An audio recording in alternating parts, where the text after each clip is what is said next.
Assalamualaikum warahmatullahi wabarakatuh. Perkenalkan, saya Anissa Riani dengan NIM 108270005. Pada kesempatan kali ini, saya akan mempresentasikan hasil tugas saya tentang evaluasi kinerja sistem logistik rumah sakit pada mata kuliah Manajemen Logistik Medik dan Non-Medik. Baik, langsung saja pada slide yang pertama, itu ada konsep klasifikasi VAN dan stock out rate. Jadi soalnya jelaskan mengapa stock out rate untuk obat kategori V atau vital harus 0%, sementara kategori N diperbolehkan hanya 5%.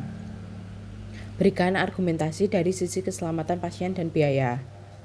Jadi yang klasifikasi pertama itu ada V atau vital. Ini mutlak dibutuhkan untuk menyelamatkan jiwa. Tidak ada substitusi yang setara. Contohnya obat epinefrin, insulin antikoagulan, dan antiepilepsi.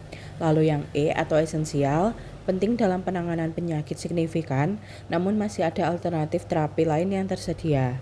Lalu yang terakhir ada N atau non-esensial, untuk penyakit ringan atau minor. Pasiennya tidak dalam kondisi kritis. Jika obat tidak tersedia sementara, itu bisa dialihkan menggunakan alternatif lain. Baik, selanjutnya masuk pada sisi argumentasi keselamatan pasien dan biaya. Dari sisi keselamatan pasien, terdapat beberapa alasan kuat mengapa obat vital itu wajib selalu ada. Pertama, prinsip etika medis yang paling fundamental adalah first do not harm. Jadi jangan sampai sistem logistik yang buruk menjadi penyebab kerugian bagi pasien. Yang kedua, obat vital tidak lagi memiliki substitusi yang sepadan, sehingga kekosongan stok benar-benar tidak bisa disiasati atau diganti. Yang ketiga, dampaknya bersifat irreversible. Kegagalan dalam menyediakan obat vital bisa mengakibatkan kematian atau kecacatan permanen yang tidak bisa dipulihkan. Lalu yang keempat, secara regulasi, standar SNARS edisi 1 mewajibkan setiap rumah sakit untuk menjamin ketersediaan obat emergensi. Dan yang kelima, dari aspek hukum, Stock out obat vital berpotensi dikategorikan sebagai kelalaian medis yang dapat berujung pada pencabutan akreditasi.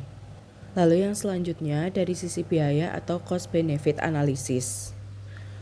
Jadi kita bisa membandingkan 3 aspek utama. Yang pertama itu ada biaya shortage. Jika obat vital kehabisan stok, biaya yang timbul sangat tinggi, mencakup tuntutan hukum, kompensasi pasien, dan kerusakan reputasi rumah sakit. Sementara untuk obat non-esensial, biaya shortage-nya rendah hanya karena pasien masih bisa menunggu atau mendapatkan alternatif. Yang kedua, biaya holding. Untuk obat vital, biaya penyimpanan buffer stok memang tinggi, namun hal itu dibenarkan mengingat resikonya. Untuk yang obat non-esensial justru harus efisien agar tidak terjadi pemborosan. Ketiga, resiko finansial.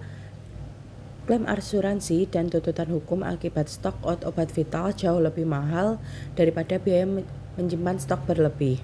Jadi bisa disimpulkan untuk yang soal pertama, target stock out berbasis klasifikasi VAN merupakan bentuk manajemen risiko yang mempertimbangkan prioritas klinis sekaligus efisiensi biaya obat.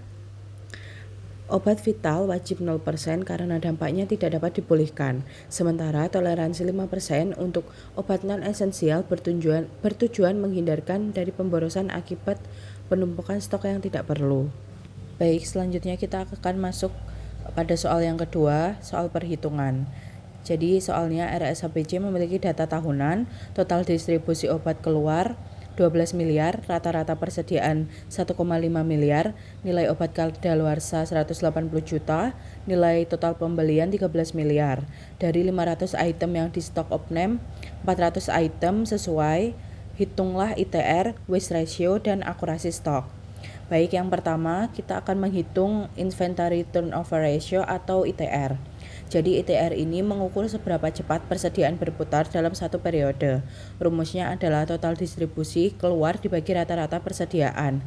Jadi ITR sama dengan 12 miliar dibagi 1,5 miliar, hasilnya 8 kali per tahun. Artinya dalam satu tahun stok obat di RSABC berputar sebanyak 8 kali. Angka ini akan kita evaluasi lebih lanjut pada soal berikutnya.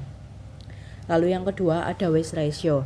Waste ratio itu mengukur proporsi obat yang terbuang akibat kadaluarsa terhadap total obat yang tersedia. Rumusnya adalah nilai obat kadaluarsa dibagi nilai total tersedia dikalikan 100%. Jadi 180 juta dibagi 13 miliar dikali 100% sama dengan 1,38%. Nilai 1,38% ini masih dalam batas wajar, namun tetap perlu diperhatikan agar tidak meningkat. Dan selanjutnya ada akurasi stok. Akurasi stok itu mengukur ketepatan pencatatan persediaan dibandingkan kondisi fisik aktual di gudang. Rumusnya adalah jumlah item yang sesuai dibagi total item yang di stok of name dikalikan 100%. Jadi 460 dibagi 500 dikali 100% hasilnya 92%. Angka 92% ini menunjukkan bahwa sebagian besar pencatatan sudah akurat, namun masih ada gap 8% yang perlu diperbaiki untuk meningkatkan keandalan data persediaan. Baik, selanjutnya kita akan masuk pada soal yang ketiga. Target rumah sakit, ITR minimal 10 kali, aktuar ITR 6 kali, sebutkan 3 kemungkinan penyebab dan 2 rekomendasi perbaikan. Jadi 3 kemungkinan penyebab gap ITR itu yang pertama overordering atau perencanaan tidak akurat. Jadi pembelian melebihi kebutuhan aktual, stok menumpuk, jadinya perputarannya menjadi lambat. Yang kedua safety stock berlebih.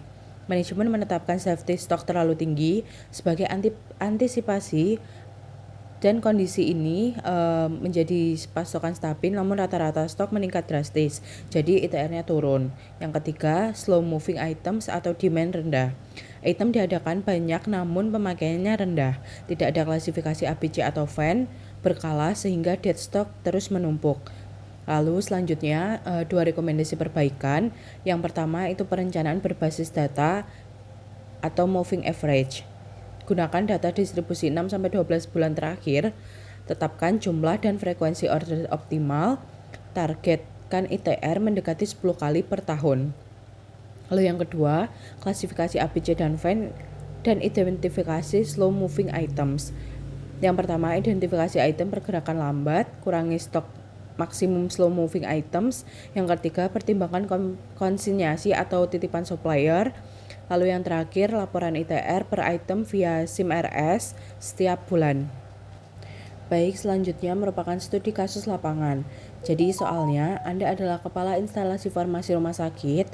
Dalam rapat bulanan diketahui waste ratio meningkat dari 1,2 menjadi 4,5% dalam 3 bulan terakhir.